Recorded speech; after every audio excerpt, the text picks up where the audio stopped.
हमारे सामने पार्टी है या हमारे सामने उम्मीदवार हैं, हम चारों उम्मीदवार में कोई एक उम्मीदवार हमसे डिबेट कर ले कि किस मुद्दे पे वो इलेक्शन लड़ना। चैलेंज। हाँ, चैलेंज है। कोई आके एक उम्मीदवार, मेरी तो बात जाने दो, इन तीनों में से कोई से डिबेट कर ले, उनके पास मुद्दे क्या है। अब जो अवामी मसले हैं, जो आवाम की परेशानी है, वो मुद्दे होते हैं। उस मुद्दे को पकड़कर इलेक्शन लड़ा जाता है। तब वो क्या पैराशूट से हेलीकॉप्टर से मुद्दे लाने वाले हैं क्या वार्ड नंबर 7 में? बेवकूफ लोग हैं। इलेक्शन उनको भी समझ रहा है कि इलेक्शन है नहीं, बस थोड़ा सी धींगा मस्ती रात में करना और घर चले जाना, इतना ही उनका इलेक्शन है। राजनीति, आंदोलन, किसान, करप्शन, गरीबी, इन सभी मुद्दों पर आवाज उठाएगा अब तक न्यूज इंडिया। सत्ता के आगे जब भी सवाल कमजोर पड़ने लग जाए तो सवाल उठाने पड़ते हैं।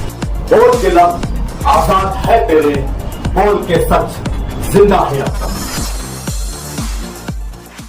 नाजरीन, एक बार फिर इस्तकबाल है आप सभी कब तक न्यूज इंडिया पर। मैं जाबिर शाह।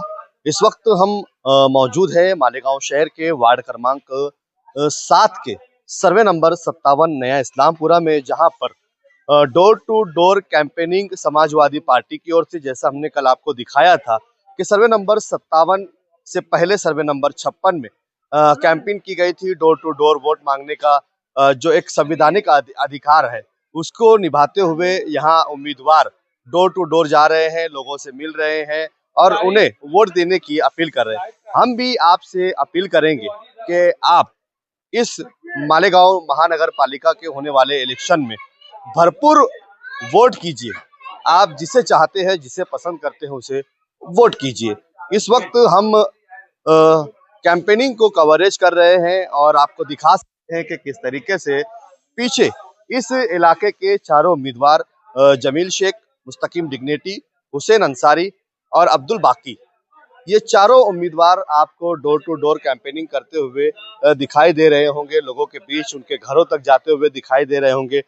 वोट मांगने की जो प्रक्रिया है, उस प्रक्रिया को पूरा करते हुए दिखाई दे रहे होंगे। हम अभी इनसे बातचीत भी करेंगे कि किन मुद्दों पर ये लोगों से वोट मांग रहे हैं, किन मुद्दों पे हाईलाइट कर रहे हैं। हमारे साथ इस वक्त समाजवादी पार्टी के युवा नेता और इस इलाके से उम्मीदवारी करने वाले मुस्तकीम डिग्नेटी, उनसे बात करेंगे।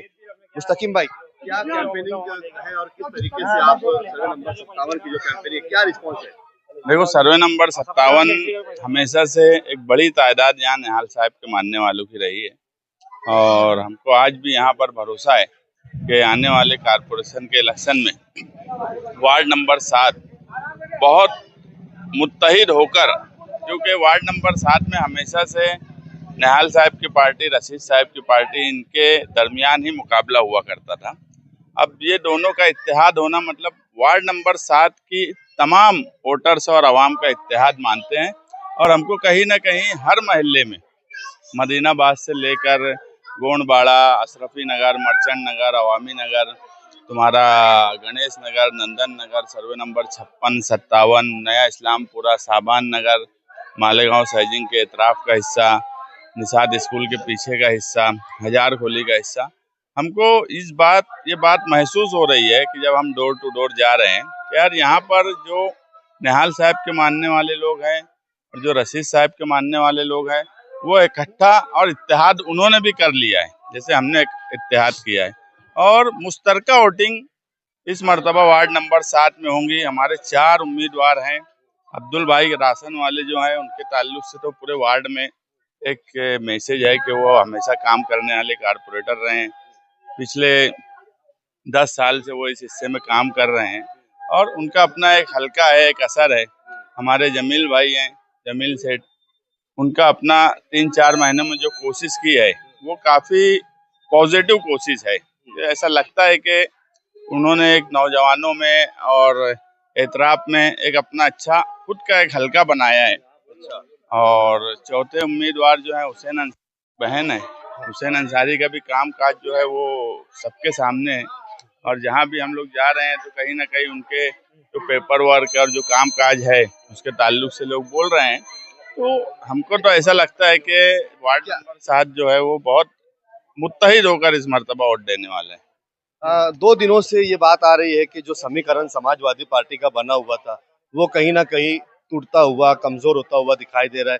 आपके सामने जो उम्मीदवार उम्मीदवारी कर रहे हैं वो इस तरीके के बयानात दे रहे वो सामने वाले उम्मीदवार बयान क्या दे रहे हैं, मुझे तो ऐसा लग रहा है कि दिन ब दिन, यानी जैसे जैसे वक्त जा रहा है और जिस हिसाब से हम 4 लोगों ने यहाँ पे टीम वर्क और जिस हिसाब से कोशिश हमारी दिख रही है, तो वो मजबूत होते हुए दिख रही है। और यही मजबूती जो है, मुझे तो अभी भी नहीं मालूम है कि छानने के वक्त किसने, यानी विड्रॉल के वक्त किसने फॉर्म निकाला, मेरे सामने कौन उम्मीदवार है ये भी नहीं मालूम है मुझे। तो वो क्या बोलते हैं, वो मेरी समझ से बेवकूफ़ी की जिंदगी जी रहे हैं। इलेक्शन एकदम सीधा सीधा है, उनको भी समझ रहा है। लेकिन इस सीधे सीधे इलेक्शन को एक अलग मोड़ देने की कोशिश, ऐसा लग रहा है कि वार्ड नंबर 7 की आवाम का कहना ये है कि यहाँ मुद्दों पर नहीं आना पे इलेक्शन किया जा रहा है। नहीं, इलेक्शन तो मुद्दों पर ही होना चाहिए और मुद्दे इस मर्तबा वार्ड के बुनियादी सवालात के साथ साथ हम इस्लाम पार्टी और समाजवादी पार्टी का इत्तेहाद जो है वो कहीं ना कहीं इस बात को ही लेकर था कि तहफ़्फ़ुज़ का जो सवाल है, SIR की इंक्वायरी का सवाल है, जन्म दाखिले का सवाल है, ऐसे बहुत से सवालात हैं। फिरका परस्तों ने जिस तरह से मालेगांव को जकड़ा है, तो मुद्दों पे इलेक्शन होना चाहिए। और जो हमारे सामने पार्टी है या हमारे सामने उम्मीदवार हैं, हम चारों उम्मीदवार में कोई एक उम्मीदवार हमसे डिबेट कर ले कि किस मुद्दे पे वो इलेक्शन लड़ना चाहे। चैलेंज। हाँ, चैलेंज है। कोई आके एक उम्मीदवार, मेरी तो बात जाने दो, इन तीनों में से कोई से डिबेट कर ले, उनके पास मुद्दे क्या है। अभी तक मैं तो सुना नहीं, कुछ लोग बोलते हैं कि मुद्दे लाने वाले हैं।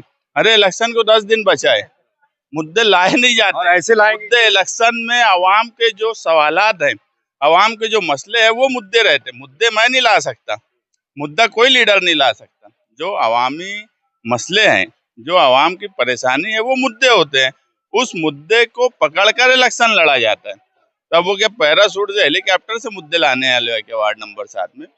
बेवकूफ लोग हैं। इलेक्शन उनको भी समझ रहा है कि इलेक्शन है नहीं, बस थोड़ा सी धींगा मस्ती रात में करना और घर चले जाना, इतना ही उनका इलेक्शन है। बाजू के वार्ड में वार्ड नंबर 2 है, जिस तरीके से आप कह रहे हैं कि फिरका परस्तों ने वहाँ उम्मीदवार ही नहीं दिया है, गठजोड़ है। जिस तरह से बीजेपी शिवसेना अगर नदी के उस पार अलग अलग 20 सीटों पे लड़ रही है, तो फिर वार्ड नंबर 2 में अलग नहीं लड़ने का क्या मतलब है? कहीं ना कहीं वहाँ पे इलेक्शन जो है, एक हिंदू वोट की तादाद है, एक मुस्लिम वोट की तादाद है और एक दलित समाज की वोट की तादाद है। तो उन्होंने एक धर्म की वोट को इकट्ठा करने की कोशिश की, इसलिए बीजेपी की सीट नहीं आई।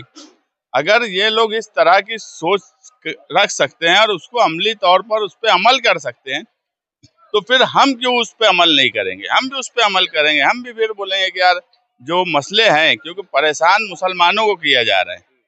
हम किसी धर्म, किसी जात, किसी बिरादरी को सियासी तौर पे इस्तेमाल नहीं करते, मगर बहरहाल ये बात सच है कि मालेगांव शहर में मुसलमान होना ही टारगेट है और इसीलिए हमें टारगेट किया जाता है। तो इकट्ठा होना चाहिए। और उधर क्या इत्तेहाद, पूरे नदी के इस पार हमारी लड़ाई वार्ड नंबर 7 में 4 सीट लाने की नहीं है। हमारी लड़ाई आगरा रोड के शुमाली हिस्से में पूरे 5 पैनल की लाने की है और इंशाअल्लाह जो हालात हैं, इधर से 5 पैनल हमको मालेगांव सेकुलर फ्रंट के आते हुए दिख रहे हैं। पहले दिन से आप लोगों का जो गठबंधन है सेकुलर फ्रंट, वो एक बात पर मतलब इलेक्शन लड़ रहा है, आने वाली SIR, जन्म दाखिला, फिरका परस्त, NRC, ये आपके इलेक्शनी मुद्दे हैं। लेकिन आपके अपोजिट जो दूसरी पार्टी है वो किन मुद्दों पर मतलब आपसे लड़ रही है? उनको मुद्दे नहीं मालूम है, वो बोलते मुद्दे लाएंगे हम। कब?